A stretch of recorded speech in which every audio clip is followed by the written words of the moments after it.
السلام عليكم ورحمة الله وبركاته. جهز الفشار بتاعك وركز معايا. انت دلوقتي قاعد مرتاح ماسك الموبايل متغطي بالبطانية، والاكل والشرب على بعد خطوتين منك. جنة تعتبر المفروض ان هي دي الجنة اللي احنا بنتمناها. تفتكر لو فضلت في الجنة دي على طول حياتك هتبقى احسن؟ يعني تخيل معايا كده عالم مثالي، يوتوبيا حرفيا. مفيش فواتير تدفعها، مفيش مدير رخم ينزل عليك، مفيش صحيان بدري، مفيش أي ضغط من أي نوع. كل اللي عليك تعمله إنك تاكل وتشرب وتنام وتتكاثر. تفتكر دي وصفة السعادة الأبدية؟ هل الفكرة دي تنجح في الدنيا؟ ولا قوانين الدنيا مختلفة وما ينفعش يكون فيها جنة كاملة بشكل مثالي؟ طب لو قلتلك إن في عالم قرر يختبر الفكرة دي والنتيجة كانت جحيم حرفيا، مش أي جحيم، جحيم بمعنى الكلمة، نهاية كارثية لدرجة إنها ممكن تخليك تعيد التفكير في معنى الرفاهية نفسها. جنة الفئران، مقبرة الكون 25. الحكاية تبدأ مع عالم أمريكي اسمه جون كالهون. كالهون ده كان عالم سلوك حيواني. دماغه كانت شغالة في حتة غريبة جدا. شوية كان مهووس بفكرة الاكتظاظ السكاني وتأثيره على المجتمعات. في سنة 1968، تخيل إنه كان بيتكلم في الكلام ده في سنة 1968، لو كان موجود دلوقتي كان هيعمل إيه؟ قرر يعمل تجربة هي الأشهر والأكثر رعبًا في تاريخ علم السلوك. كالهون قال أنا هبني للفئران جنة، وفعلا عمل كده بدل ما كان سماه الكون 25. تخيل معايا كده صندوق ضخم متقسم لشقق، مناطق سكنية ضخمة، درجة الحرارة متظبطة بالملي على 20 درجة مئوية، أكل ومية مش موجودين وخلاص، لا موجودين بكميات لا نهائية. الأكل والشرب ما بيخلصوش أبدا، مفيش أي مفترس ولا قطط ولا ثعابين، مفيش أمراض لأن بيتم تعقيم المكان كله وعلاجهم بالكامل.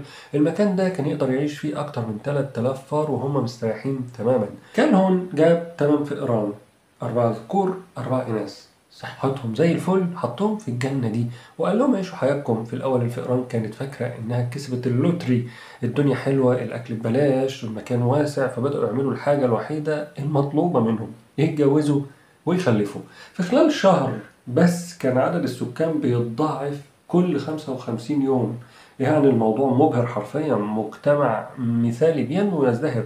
لكن بعد 315 يوم لما عدد الفئران وصل 620 فار، بدأت تحصل حاجات غريبة جدا، حاجات مش طبيعية. معدل نمو السكان بدأ يقل بشكل غريب، والمجتمع اللي كان مثالي بدأ ينهار. كالهم سمى الظاهرة دي المصيدة السلوكية.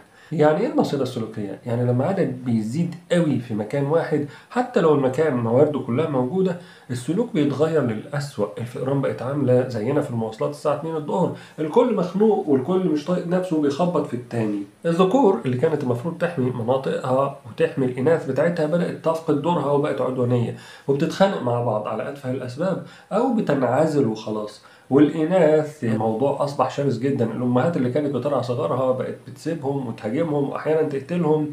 نسبة وفيات الصغار وصلت ل100%. مفيش فار صغير واحد كان بيقدر يعيش ويكبر في عالم الفوضى ده. والفوضى دي خلقت نوع جديد من الكائنات سماها كالهون الجميلون. مين هم الجميلون دول؟ دول مجموعة من الذكور والإناث قرروا ينسحبوا من المجتمع تماما، لا بيتخانقوا ولا بيتجوزوا ولا بيشتغلوا ولا بيعملوا أي حاجة ليها أي لازمة. كل اللي بيعملوه في حياتهم هو الأكل والشرب والنوم وتنظيف فروهم. وشكلهم كان جميل جدا فعلا، حاجة كده بتلمع صحتهم كويسة لأنهم ما بيتعرضوش لأي ضغط من أي نوع. المجتمع انهار تماما. ظهرت سلوكيات زي أكل لحوم بعض رغم إن الأكل ملوش آخر. مش بس كده، والكارثة ظهر شذوذ جنسي وعنف غير مبرر. المكان اتحول من جنة لمقبرة. في اليوم ال600 اتولد آخر فار في الكون 25، وبعدها توقف الإنجاب تماما. في سنة 1973 مات آخر فار في التجربة دي في الصمت. للحظات الجنة أصبحت فارغة انقراض كامل. والأغرب كالهم كرر التجربة دي بتفاصيل مختلفة 25 مرة. في كل مرة كانت النتيجة واحدة: انهيار وانقراض كامل.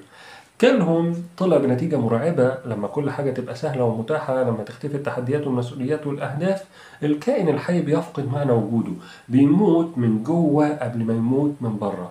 كالهون سمى ده الموت الثاني، موت الروح. طبعا في علماء كتير انتقدوا التجربة دي وقالوا يا عم كالهون احنا مش في إيران، البشر عندهم ثقافة، عندهم عقل، عندهم قدرة على الإبداع وحل المشاكل بطرق معقدة جدا، وهل احنا كبشر محصنين ضد المصيدة السلوكية دي؟ لما بنشوف مجتمعات الرفاهية المطلقة هل بنشوف فيها ناس جميلون زي فئران كالهون، ناس عايشة حياة سطحية هدفها الوحيد هو الاستهلاك والمتعة اللحظية، ما بيحسوش بالناس، شايفين ان هم اللي فوق الدنيا كلها وان باقي الناس ملهمش لازمة، ناس تافهة المهم ان هم يمتعوا شهوتهم وخلاص؟ هل الموضوع ده موجود؟ يمكن كان في حكمة قديمة كنت بسمعها بتقول إن الشدة بتصنع الرجال، يمكن دي ما كانتش مجرد كلام، يمكن التحديات والمشاكل اللي بنقابلها كل يوم هي اللي بتدي لحياتنا معنى، هي اللي بتخلينا في الأول وفي الآخر بشر. أكيد في حكمة هنا، ربنا سبحانه وتعالى خلقنا مختلفين لسبب. انت ايه رأيك لو ربنا سبحانه وتعالى خلقنا كلنا أغنياء، كلنا معانا فلوس، كل حاجة متوفرة، هل الأرض بعد كده هتتدمر؟ هل المجتمع هيتدمر؟ هل هنستمر في الحياة ولا مش هنلاقي حد ينظف؟ مش هنلاقي حد يشتغل؟ مش هتلاقي حد يعمل أي حاجة؟ وبالتالي النتيجة في النهاية هتكون كارثية حرفيا. أنا عايز رأيك في التعليقات، وبأمر الله أستناكم في الحلقة الجاية.